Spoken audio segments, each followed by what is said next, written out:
Once there, now gone. They are Colorado's lost places. The city of Auraria, full of close-knit families and friends, filling houses with love, just across Cherry Creek from Denver. Then, gone. The residents driven out and replaced by 3 colleges and forgotten promises. The original town of Louviers in Douglas County is gone, even though a different version still stands. It was a corporate town, full of workers, their bosses, and their bosses. A place full of hope and promise until the corporation closed its plant and sold the homes. A beautiful place in the mountains is still there, but not like it was. Lincoln Hills was a thriving vacation destination for many African Americans trying to escape discrimination in Denver. A breath of fresh air in so many ways. There is Deerfield on the Eastern Plains, once a successful African American colony for homesteaders and a hub of agricultural business. Now a ghost town with lots of stories to share. And then there's Denver's Chinatown. It was alive with homes and restaurants and other businesses in the area where Coors Field now stands. But the Chinese were driven out by racism, urban renewal, and gentrification. Some of Colorado's lost places, where footsteps have faded, but memories remain.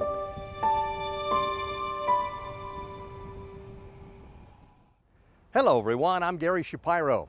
For the next 30 minutes, photographer Manny Sotelo and I will take you to some of Colorado's lost places, like this one. You know it as the Auraria campus in Denver. Before that, it was just Auraria.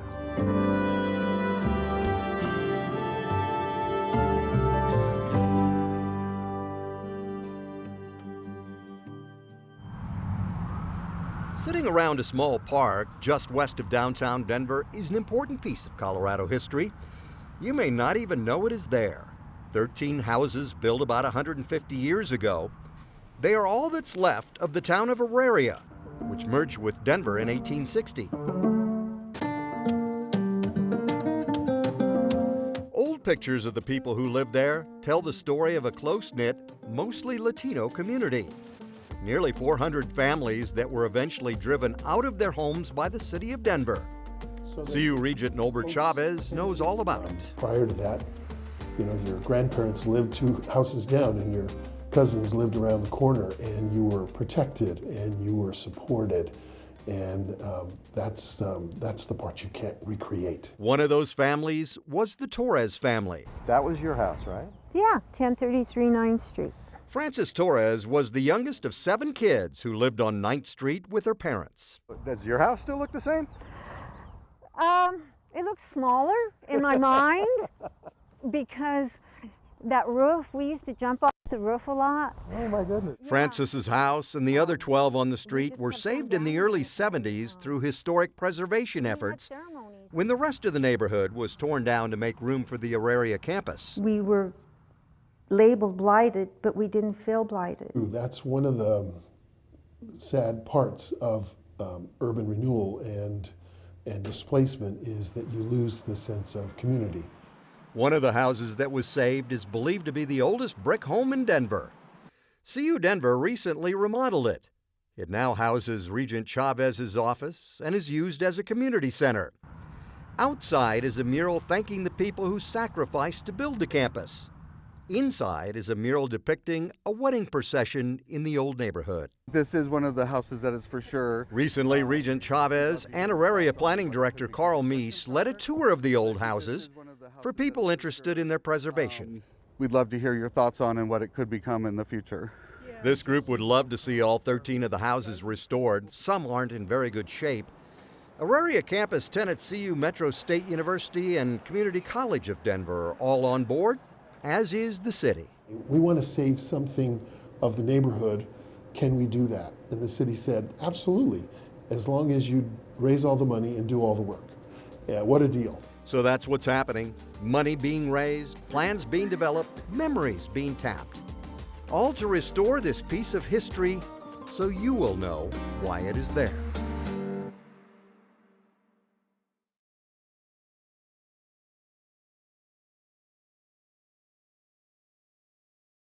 Welcome back, everyone. A lot of Colorado's lost places are just gone. There's nothing left but the memory. But the village of Louviers, it's still around and thriving. Unfortunately, a wildfire started by a train recently burned right up to it. The town had to be evacuated. Luckily, firefighters saved it and no one was hurt.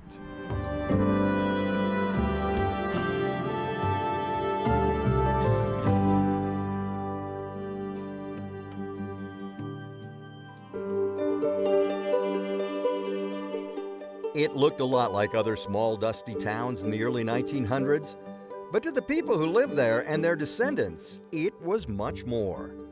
Remember the movie about the fictional town Pleasantville, where everything was perfect? There's a place where life is simple. People are perfect. And everything is black and white. Well, they say Louviers was a lot like that. Betty Oblander first visited her grandparents there when she was just a little girl. Walk in the park barefoot, got stung on the toe with a bee, but that wasn't bad. I thought it was just a lovely place at 8 years old. And Louviers became Betty's home too later in life. It was a good living for us, and like I say, modest. We weren't wealthy, but really we were rich, richly blessed by DuPont. Ah, blessed by DuPont, as in the company that owned and ran the town. An old picture shows just a few of the many people who worked at the DuPont dynamite factory there over its 80-year operation. Sean Boyd is with History Colorado. Yeah, they used the dynamite for mining, road expansion, cutting into the mountains all over the state. You know, it was part of the building of the West. Today, the only thing left of the plant is an old, worn-out sign, a gate, and a few foundations. If you look really close, you can still see the old railroad tracks used by trains to bring in supplies and bring out dynamite. The plant closed in the early 1980s. Some of the land is now open space. But the town is still there, reminding us that Louviers was one of the few true company towns in Colorado. Betty's family worked there for decades. They took care of everything, remodeling, painting, wallpapering your homes. The Village Club, built in 1917, was and still is the heart and soul of the community. Its auditorium has seen countless town meetings, pancake breakfasts, and bingo sessions. The bowling alley next door is the oldest in the state. Only 2 lanes, built all from wood. You are required to set pins, so you have to have a pin setter before you can have your bowling event, because nothing is automated in the bowling alley. The church, built by DuPont, is still there, although it's a private residence now. Michael Smith's family moved to Louviers in the 1960s when DuPont started selling off the housing. They lived in the big house at the top of the hill. Back in the day, all the bosses lived in the big houses, and down the hill in the flats, that's where the workers lived. The people in the flats were called the flat rats. About the caste system, that's what we were referred to down there. But despite this so-called caste system, most people who worked for DuPont loved the company. And Louviers was a happy, close-knit, special place. People who live there now say it still is. You know, that's been how Louviers has been forever, where, you know, if you've ever find yourself in a situation, you can always go knock on your neighbor's door because everybody knows one another, and we're all here willing to help out. Still has a Pleasantville vibe, if you will. Pleasantville. What are we gonna do, Bob? Well, we're safe for now. Thank goodness we're in a bowling alley.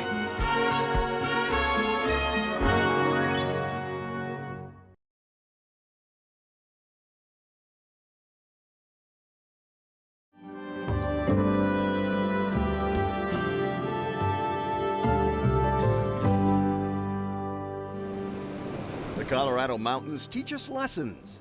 This one is a history lesson. This is amazing, though. Yes. This is us. Yes. African American people doing this. Yes. I think it's wonderful.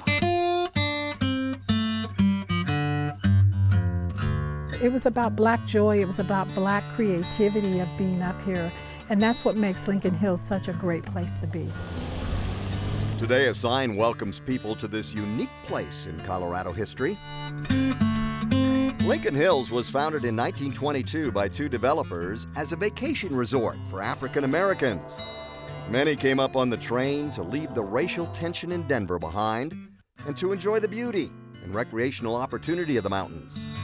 Located in Gilpin County near Pine Cliff, the land was originally used for mining, and the resort that sprang up there operated till 1965. It was a place for them to come up, to be outside, to be liberated, to be free, to do all the activities that they wanted to do. Dr. Jeanette Patterson is the executive director of a nonprofit that runs Lincoln Hills now. Only a few buildings from the old resort remain. The so-called honeymoon suite was once used by singer and civil rights activist Lena Horne after she performed in Denver.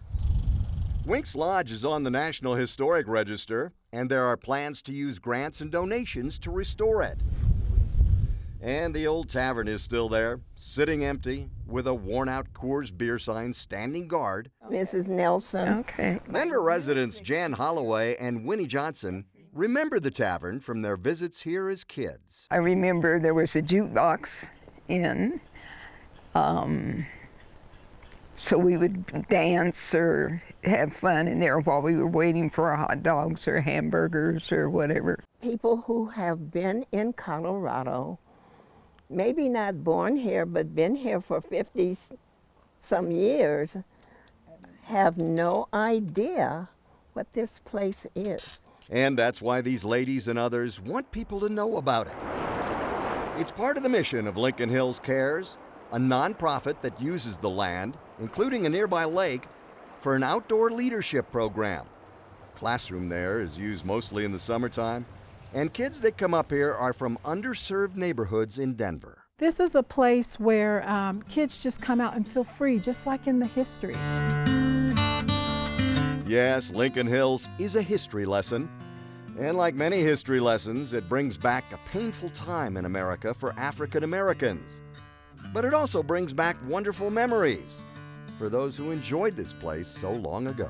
It just brings back fun memories for me, being outdoors, because I love to be outdoors. I keep looking at the landscape and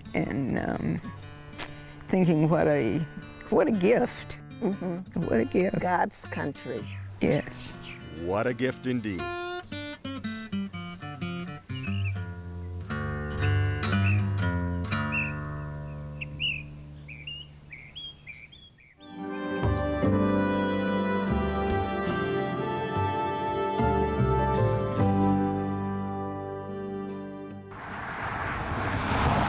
On Colorado's eastern plains, where the empty roads go and the winds blow, where the wildflowers grow, there was once a town of about 300 residents.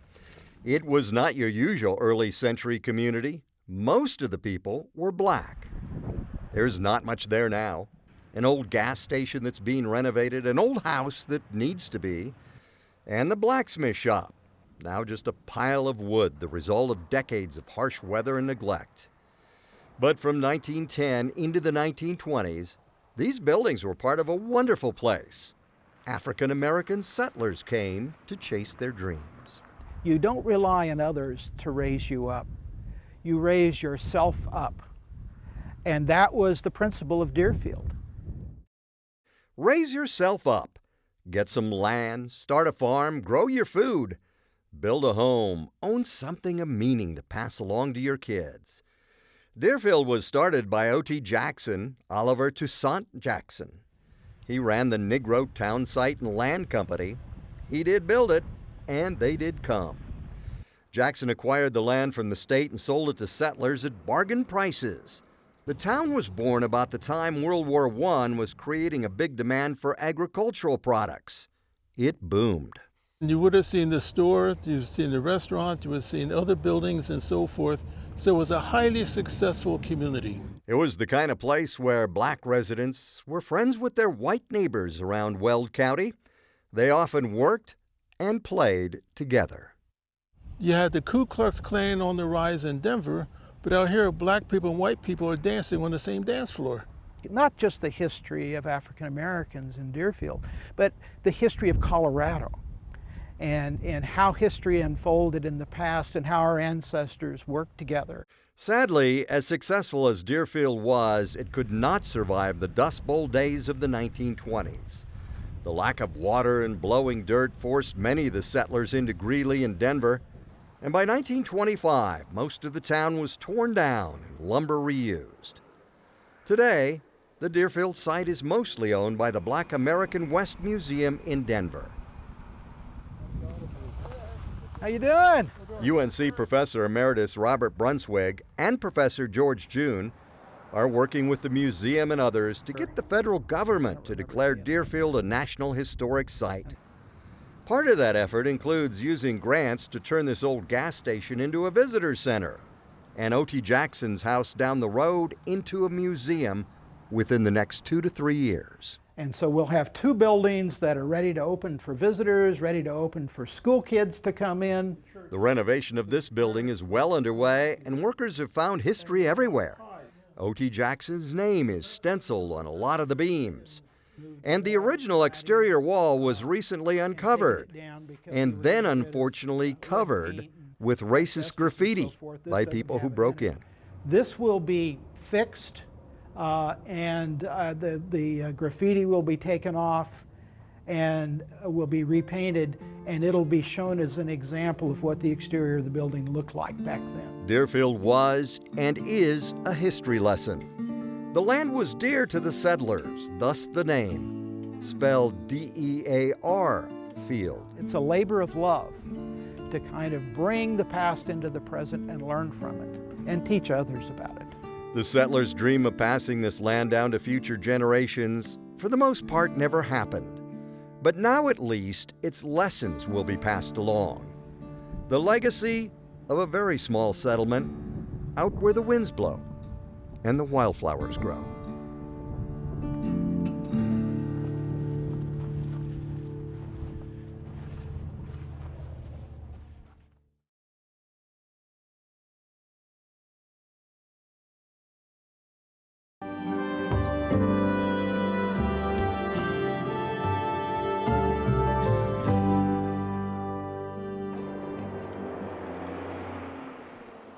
It's known as Lower Downtown, or Lodo, often full of baseball fans, people visiting bars, restaurants, and clubs, sometimes late at night the scene of crime.